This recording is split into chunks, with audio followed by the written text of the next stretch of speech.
one thing that people don't realize, because they do spirituality as a like, oh, I'm so this and I'm so that, and want to elevate. But a lot of spirituality is looking at yourself in the mirror and saying, I want to change this.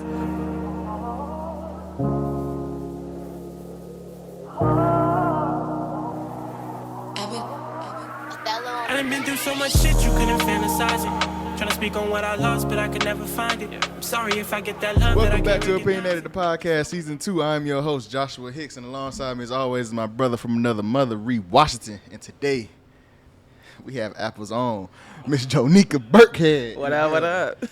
How you doing today? I'm doing great. How are y'all? We're doing good. We're good, man. It's a pleasure to have you on here. Just start by telling people a little bit about yourself. Yeah, sure. My name's Jonica Burkhead. I was born in, Mississippi. Lived most of my life in M.I. cricket letter. Yeah.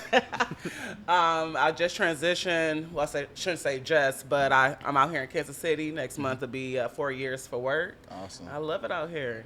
Midwest love. And I mean, you were telling us off camera that you work, for Apple and all that. Tell us how you got into Apple. Yeah. Funny story is I was working for Microsoft.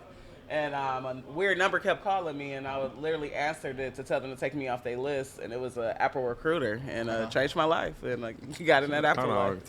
Stop calling me, man. Yeah. They was literally like, "We got money for you right now." Answer. You was like, "Wait, right now I'm in the bake room." You like, "Wait, how much? How much?" I'm about to go put in my 2 weeks. I did.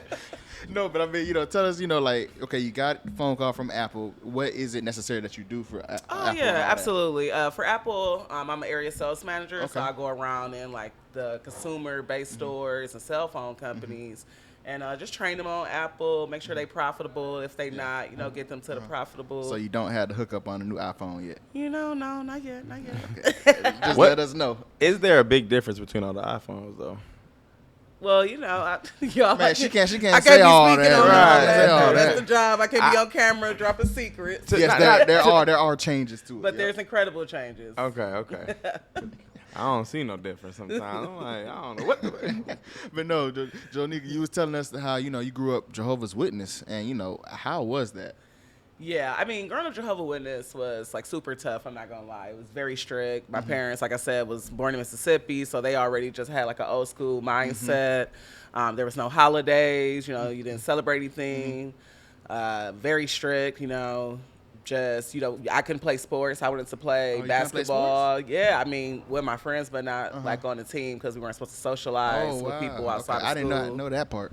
Yeah, it was hard. I mean, even the coaches came to talk to my parents and to ask them to let me play because I was really good. I played with the boys, and they were just like, "No, she can't do it." So it was tough growing up that way. But not only bad things about it. I mean, it taught me a lot of things. Yeah, I think that the way I can connect to many different types of people. Right. I don't have a fear of speaking publicly. I mean, I was 12 at a convention. It's a meeting we would have in front of thousands of people, and I was being interviewed, at 12. So, it made me, I think, great in my career and in school and things like that. So. Because you had stated that, that there's certain things that you can't miss because you never had it. Yeah. So, you told us your 21st birthday was that was my first birthday. That was your first party. birthday. First birthday party. Just elaborate on that, that experience. Yeah, absolutely. So my whole life I never had birthdays, and I mean a little bit as a kid, you want to celebrate, but after a while you just get used to not having it. And then when I left that religion at home at 19.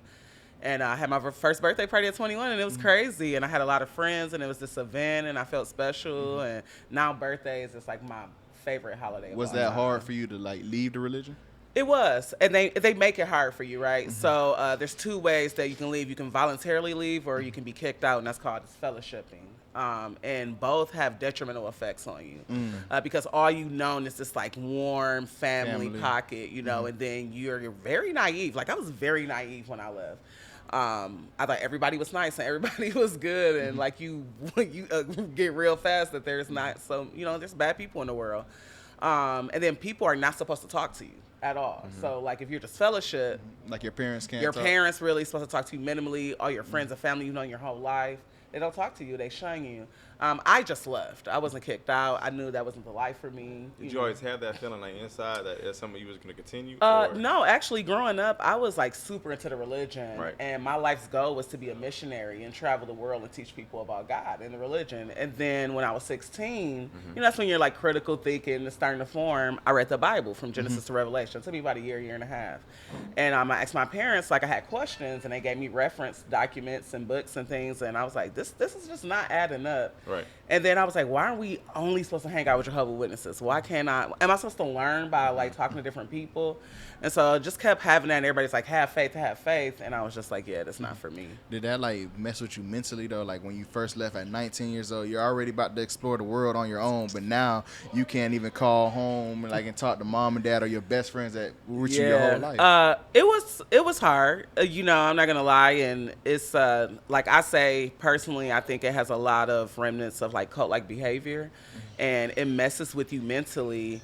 And it's made to mess with you mentally, and it breaks up the family, because these people don't think like you, so now I got to shun you. And that's like a dangerous way to leave. So I was just so lost, but my friends became my family, and I've had family for a long time. And then my parents and us, and we've mended that, relationship now later in life. And, I have a child, and, they love him and everything. So trying to touch base on that. So since you came from this way and you kind of transitioned to how you want to live your life in your own way, how do you, raise your son? Correct? Yeah, my son. So it's unique because I was married when I had him, and now we're no longer married. So my ex-wife is Muslim, and so she's, raising him to be Muslim, and I just believe in spirituality.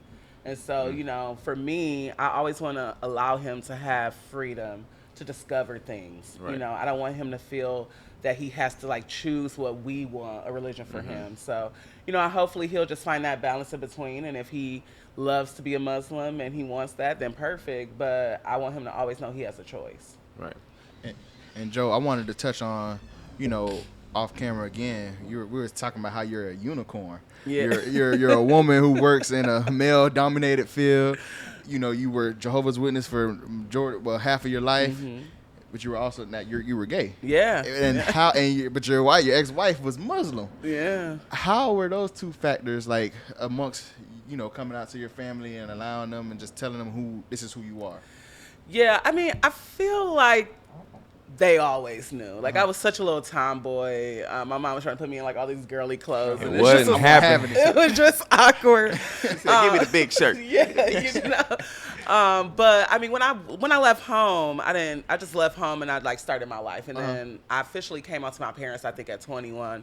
But I lived in such a small town. Yeah, the birthday party at 21, you came out at 21. Yeah, 21 was, I locked my hair at 21 too. So 21 your number. 21 was my year, baby. Okay? It was my covenant to my real life, but they had already heard. They had heard for years. They suspected. I lived in a town where you couldn't change your underwear. Everybody knew it was blue. By the time you put it on. So that's why I moved to Detroit.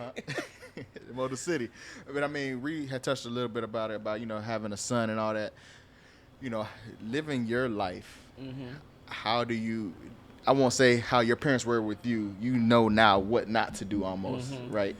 Yeah, having a child grows you up, and I do have things that my parents, did that I do want to instill in my child. I feel very protected. As much as I really hated the religion, really hated certain outside aspects of the religion, your parents were. I was strict, but you know what? I appreciate that strictness now as an adult. There's a lot of things that happened to little girls back then that didn't happen to me. I didn't understand when my mom didn't let me spend a night till I was 12, and it was a very trusted person, and she would ask me always, and my sister, hey, has anybody ever touched you? Back then, I thought it was weird. I'm like, why are you asking me this stuff? But now as an adult, you can't trust I went back to kids, I went back to her and told her and my dad that I appreciated them for that. So I do want to bring, I always want to also protect my child, but then I'm like flexible now, you know, like I don't believe in just yelling and hitting a child. Like, tell me your emotions. Why are you having this emotion? And then I give him other avenues, you know, to do it. If he's really upset about something, I go, okay, let's talk about it. Why you upset? Or do you need some time in the room by yourself to process that? And then let's come back out. I used to get my ass towed up. Me too. Okay, then I tell you my I plead the fifth. I ain't gonna say nothing. Okay, my mom would be like, go pick the switch. Hey, I'm like, watch it, like, you better not. You better not. He hear the voice in the back of the head. Like, you better not say nothing. But no, I definitely wanted. You said spirituality. I think that's Yes. big, and I wouldn't find myself religious. I'm very spiritual though. I believe that live your life how you want to live it, but also do right by others and yes. treat people how you know what I'm saying, you want to be treated and such. Like I'm really big on that. So Yeah, I'm big on that too, and I also just think that like a lot of people, like Kanye, right? Like he would say I'm a guy, right? And people would freak out about that, but we are though. We are. And we can control our destiny. One thing that got me into spirituality was I was so unhappy in my life. I was in a miserable marriage. I just wasn't happy with who I was as a person. And I think that from the Jehovah's Witness thing, I think I was always like seeking validation from others.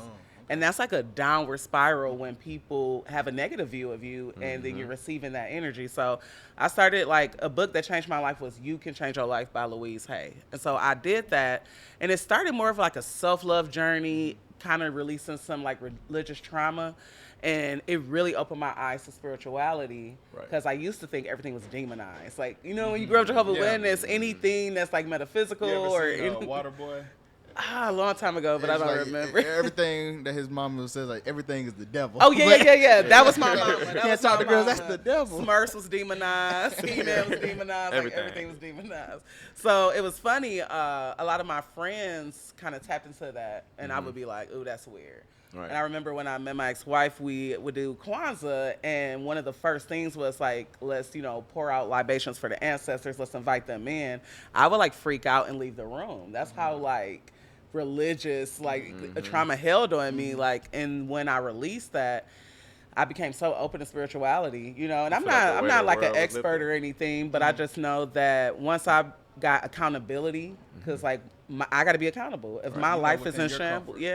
One thing that people don't realize, because they do spirituality as a like, oh, I'm so this and I'm so that, I want to elevate. But a lot of spirituality is looking at yourself in the mirror and saying, I want to change this.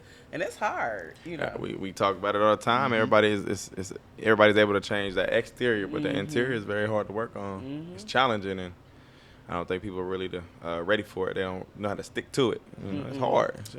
I know a lot of people that think about spirituality and they start looking within. They just have like this fantasy of, ooh, everything's nice, and I'm gonna meditate, and I'm gonna do yoga. And it's like that's still working. To me, that's still working on the exterior. Yeah, it's not. And it's it's for looks. It is. Sometimes you gotta look in the mirror and be like, some things are messed up, or I'm processing. Like I used to be like a woe is me person, right? Like, oh, why is this happening to me? Why is this happening to me? And it's like you is the problem. You not making the right decisions, and that happens in life. If your relationship failed, are you moving too fast? Are you looking in the wrong direction? Or you haven't learned. Like what I've learned is like if you haven't learned your lesson, the universe is gonna put you right back in that same situation. Since you ain't learning your lesson, you keep doing something the same thing that they're gonna keep putting you to until you learn your lesson. And then when you learn your lesson, you're able to, again, you said elevate. You're able to go to take that step. Because we spoke about it during season 1 a lot about during the pandemic, and everybody was at home, and a lot of people were struggling because for the first time in their lives they had to be stuck within their own thoughts, and that's a scary thing where you're like. Okay. It might be me, but I still don't want to believe it. So hold on. It might be you, but now you can't blame it on nobody because you're the only one in the house, and you have to say, "Yeah, I didn't stay in the house in the pandemic. You was out. I was outside. I was out in the streets. But like you get what I'm saying though. As far as like a lot of people, like you say, it's hard for them to just look in that mirror and say, "Yeah, it's me." Yeah, but no. Talk about next? But honestly. We touched on so many different things, but I still want to go back to Apple, though, just because now that was such a gender, like you said, like you're a unicorn in your field. A lot of women aren't in that position. Yes. How is that? I'll talk about it. My whole life I've been in male-dominated fields. I mean, I went to school for network system administration. I had classes where there was no women, period. And I'm like a black woman. And so Apple is a very progressive company. I mean, hands down, one of the best. But nobody's perfect, right? And sometimes just working in a male-dominated field, everybody just don't think the same. Right. You know what I mean? And you have to try to find some cultural norms. And I actually spearhead a lot of the inclusion and diversity in our area. And so everybody's really open to it. I mean, some people are not, and we bump heads. But, I mean, you're going to bump heads no matter what. You can work with all women, and you're going to have a lot of issues. You know, it's really about understanding each other and then respecting the differences. Everybody's not going to believe or think the same way. And I think that's the key there. And I mean, you know, like you said, that's at Apple, but like in past jobs or past this, how was that? You like, know what? I think my tomboyish masculinity and lesbianism has helped me. You walk in the room and they feel it. They already feel know. comfortable around Okay, me. you just brought it back to me. Okay, keep going. Yeah, Okay, they feel comfortable around me. Maybe too comfortable sometimes, but sometimes, honestly, I'm probably worse than them if I'm keeping it real. So, like I was a sales manager at Rent Center many years ago, and it was all men and just me. And honestly, I loved it. We had a ball. I mean, we crushed numbers, we talked, we joked, and they loved having me there because they had another woman that was more like traditionally feminine. And I think that they were walking on eggshells more around her. And like with me, I think I was just put into the like one of the guys category. Yeah. And so it was good. I mean, I've had times where I felt my voice silenced sometimes in fields. I felt like they would take my ideas and then put a few fancy words on top of it and try to like seem like it was theirs. I think we did have an episode, and it talked about how she felt a part of the first lady down when we was in Miami.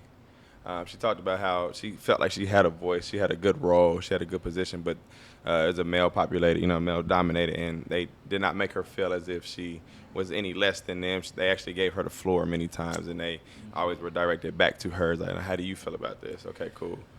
I have mixed feelings there. I do feel like I am judged based on my merit and like not my gender.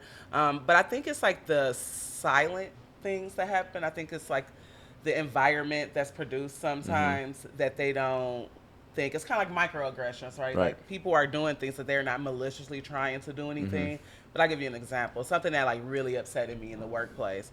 So every year they would say Happy Father's Day, and then 3 years consecutively they missed Mother's Day. And it was like, why? And there was another woman, new mother too, this past year. So at first I was like, well, maybe they didn't remember because, my child lives in a different state with his other mom. Maybe they just don't identify with me as a traditional mother. And then when the other traditional mother was on there and we're still missing it, it was just kind of like, okay, is this on purpose or is this not? So like that's an example of some of those kind of like little microaggressions that makes a woman not feel included or even makes it feel like a silent attack, especially when you bring it up to someone or bring it up to your manager and they're like, oh, well, should we celebrate all these micro holidays too? And it's like, no, Mother's Day is a legitimate holiday. Right. Just like we're talking about Mother's Day's. We're talking about sales and how to drive it, so why aren't we celebrating mothers, Right. So that kind of stuff happens. What I wanted to ask was about, just being a part of the LGBT community. Yeah, how do you instill that in your son, though? I think that's important. I don't even think there's an instillment. Not an instillment, but having him being comfortable and him know what's actually going on because he is young. But then as they grow older, they do. I think with him, he grew up with it. Yeah, that's what I'm saying. Didn't know I think it's different. one of those things like back to when I said like when I was Jehovah's Witness, like I didn't really miss what I didn't have. For him, he just know he has two moms. Now that he's getting older, he's 6. He has like asked questions like, "Do I have a dad?" Right, and things like that. And we got this book that talks about like my two moms, and it talks about like artificial insemination and things like that.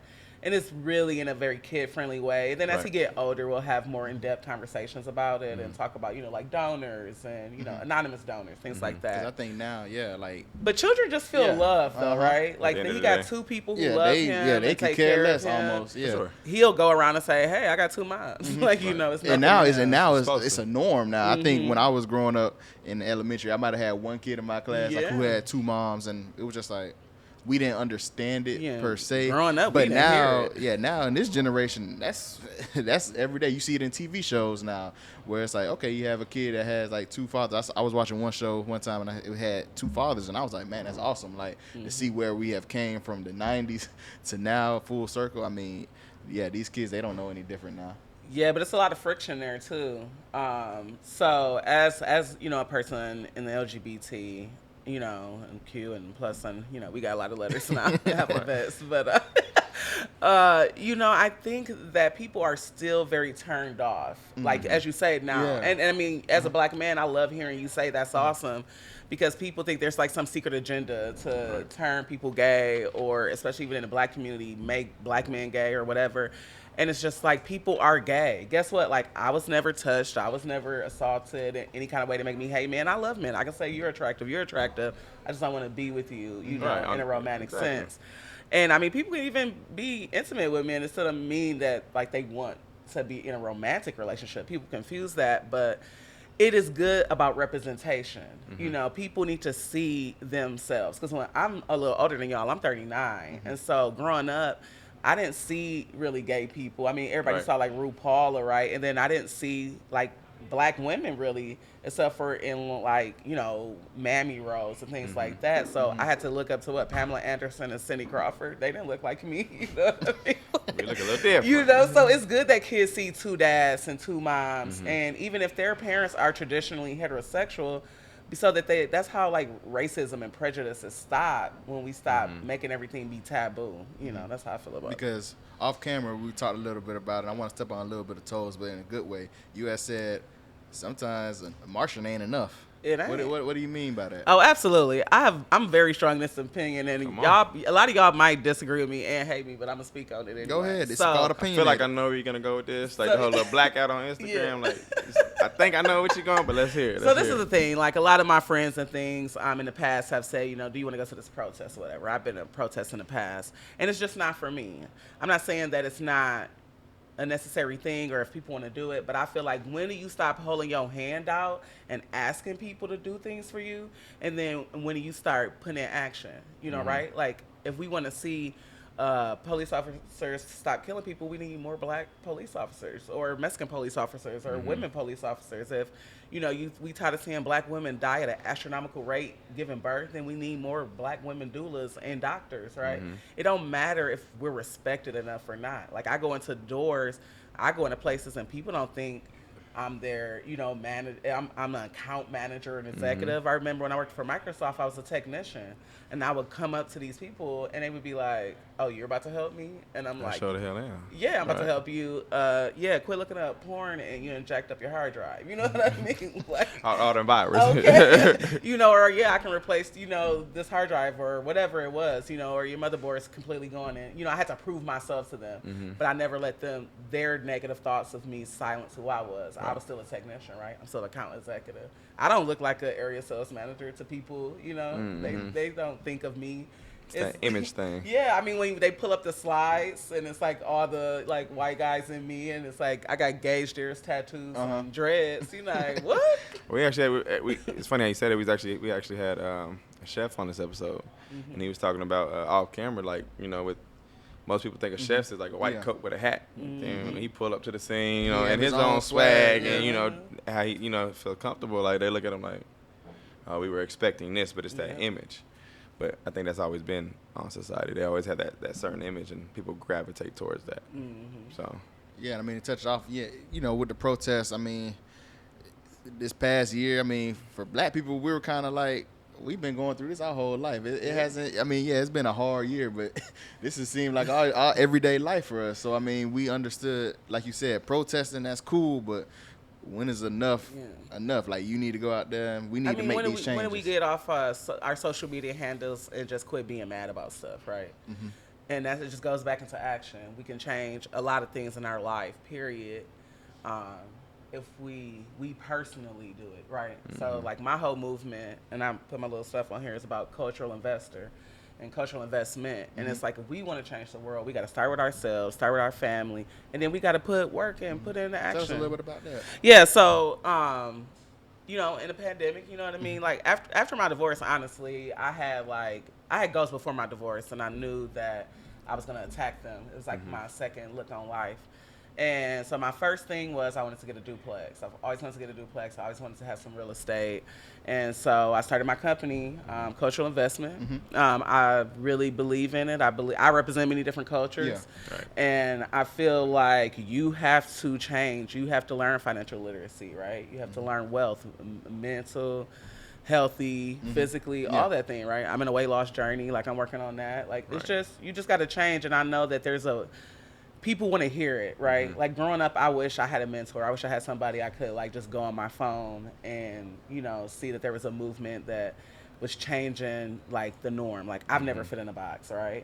And I think I always wanted to, and now I'm happy outside that box, and I just want to help other people know that, like, you can pave your own way, and we all can have things. You ain't got to ask nobody to do anything for you. You can do it, you know? I think manifestation, start from within. And then that's how they transpire to bigger and better things. I mean, we always talk about financial literacy, but can you just educate us a little bit about what you know about it? Yeah, I mean, I'll tell you like this. 3 years ago, my credit score was probably like 520. I mean, I had just went under. I was the sole provider. I had a house back home. I never really knew about it either. And then I just literally start like going on YouTube, watching videos, instead of just scrolling on Instagram, like looking at sports or a girl or something. Go learn something.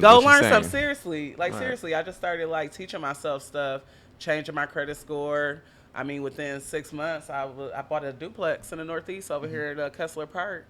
And that was just like so amazing to me. And then I felt like in love with credit repair. And so I just launched my own credit repair company. Yeah. That's big. Tell the people how they can get in contact with you. Oh, absolutely. I mean, you guys can contact me, you can go to my website. It's culturalinvestment.com /credit if you want to do that. So get on that. Instagram? You on Instagram? Yeah, I'm on Instagram. It's _cultural investor. it's a lot. Just look up Jonica. Just look up that's Jonica awesome. Burkhead. That's awesome. We'll put the name on below. Yeah. Yo, Nika, I promise you, like, you dropped some gems on us. You taught us a lot within just a short amount of time, just about your lifestyle, your background, and educating us all in one. He's Reed Washington. I go by the name of Joshua Hicks. This is Opinionated the Podcast, Season 2, Kansas City edition. Love, always. She said, why is it when I call that you always hit decline? Cause every time I pick up, it's the same thing every time. You ask me how I'm doing, and I tell you that I'm fine. Trying to match these demons that I sing about every night.